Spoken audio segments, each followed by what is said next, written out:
Halo, assalamualaikum warahmatullahi wabarakatuh. Kebetulan waktu itu lagi cari merek si A, nggak taunya kosong, adanya si B. Dan akhirnya saya mutusin buat ngambil si C. Ini cerita apa sih? Jadi nggak jelas gini. Ya intinya nanti saya jelasin sejelas-jelasnya di video. Nah sebelum dilanjutkan, bantu support channel ini biar berkembang lebih baik lagi ke depannya. Ya caranya dengan pencet-pencet tombol subscribe, share, lonceng, komen, dan terakhir tombol thanks. Isi kelasnya.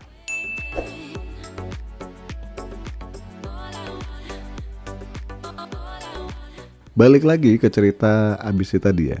Awalnya mau ngambil FSP, lupa saya tipe berapaan, kosong. Karena udah keburu deadline, deadline. Akhirnya dikasih alternatif dengan rentang harga yang kurang lebih sama dan masuk kriteria. Dikirimlah Cube Gaming Strong V2. Ya udah deh, nggak pakai lama, lanjut aja. Tapi jujur saya nggak cek lagi cooler ini gimana model pemasangannya. Nah, cooler dari Cube Gaming ini harga barunya itu di rentang Rp250.000. Dan memang yang saya incer waktu itu CPU cooler murah yang udah ada RGB-nya. Dan sebisa mungkin warnanya putih, tapi ya mau gimana lagi, dapatnya Cube Gaming warna hitam. Setelah saya lihat barangnya, dari dusnya kurang meyakinkan ya. Cuma ya udahlah, kita lihat aja nih. Di sini ada tulisan LG A1700 Ready, single fan, RGB fan, terus ada pilihan warna nih. Ternyata ada pilihan warna ya, putih sama hitam. Dan bisa dilihat spek dari cooler ini di bagian dus ini ya. Ternyata support semua soket, bahkan dari AMD itu sampai AM5 ya. Dan Intelnya sendiri sih di LGA 1700.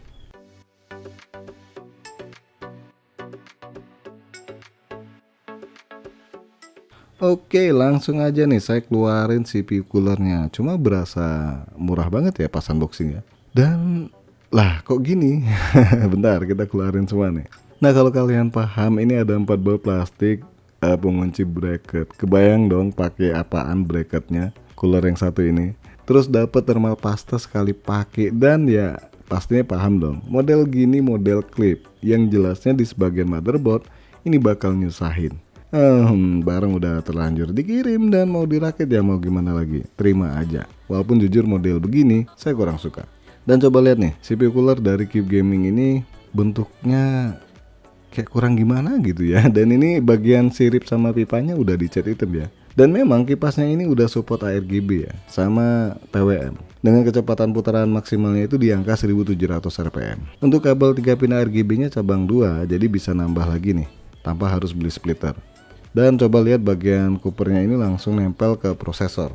Oke deh, langsung aja kita pasang. Pastinya nggak terlalu repot ya, karena dipakein di motherboard yang nggak ada pendinginnya alias heatsink ya, jadi harusnya gampang buat masangnya.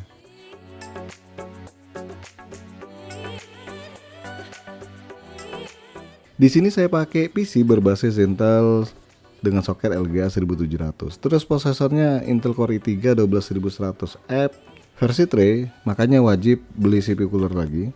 Dan sebelum pasang bracketnya wajib kalian masukin 4 pengunci bracket berbahan hard plastik transparan lagi. Wow. Jangan lupa disesuaikan dengan soketnya ya. Kalau udah ya tinggal ditenet-tenet alias dipencet-pencet satu persatu. Lanjut 4 pengunci plastik warna hitam. Ini juga dimasukin sembari ditekan sampai full ya. Kalau udah tinggal ditumpahkan pastanya ke prosesor. Semuanya ya, jangan tersisa. Dan sebelum pasang coolernya, copot dulu plastik pelindung di bagian bawahnya. Kalau sampai kelupaan ya siap-siap, panas nantinya. Kalau udah sekarang kita pasang CPU coolernya. Nah, paling enak itu kalian kaitkan terlebih dahulu pengait pertama, baru deh kalian kaitkan yang kedua.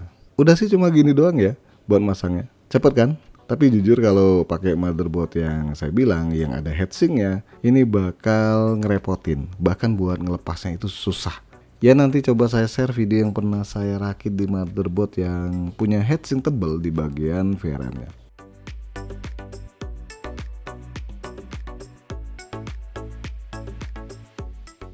Nah kalau kalian sekiranya rada susah buat pasang RAM karena kipasnya terlalu deket sama slot RAM-nya, ya tinggal kalian naikin aja posisi kipasnya, karena ini juga yang saya rasain pas masang RAM-nya. Oke, lanjut kita lihat dulu tampilan CPU coolernya sebelum kita tes kemampuan pendinginannya. Di sini ARGB-nya Oke sih, nggak ada masalah ya, bisa sync dengan part lain tanpa ada LED yang miss.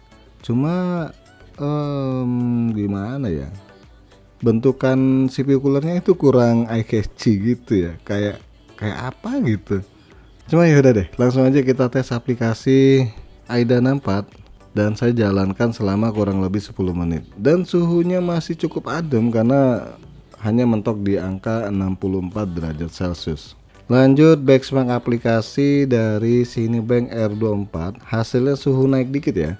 Dari 64 ke 66 derajat Celcius dengan putaran kipasnya di kisaran 1300 rpm. Nggak jelek-jelek banget sih performanya, cuma memang lagi-lagi tampang coolernya rada kurang cakep sih ya, nggak kekinian banget. So cooler ini masih ketolong RGB sih, jadi secara performa nggak terlalu buruk, walaupun secara pemasangan ini bakal bikin susah ke depannya di motherboard tertentu. Kemudian bracket model plastik gini itu rada rentan ya, kurang awet maksudnya. Kasusnya pernah kejadian patah ya. Nah kalau ngomongin harga di 250 ribuan, ada pilihan yang menarik macam Segotep, Frozen T6, ada juga dari Paradox tipe berapaan itu saya lupa. Dan itu punya tampilan yang lebih baik ya dibandingkan dari Cube Gaming ini. Bahkan ada Infinity Mirror di bagian CPU coolernya. Walaupun harganya sebenarnya rada mahalan dikit. Oke guys, sampai di sini aja dulu bahasan CPU cooler dari Cube Gaming ini. Jangan lupa support terus channel ini dengan cara subscribe, like, dan share. Terima kasih udah mampir di MK Channel.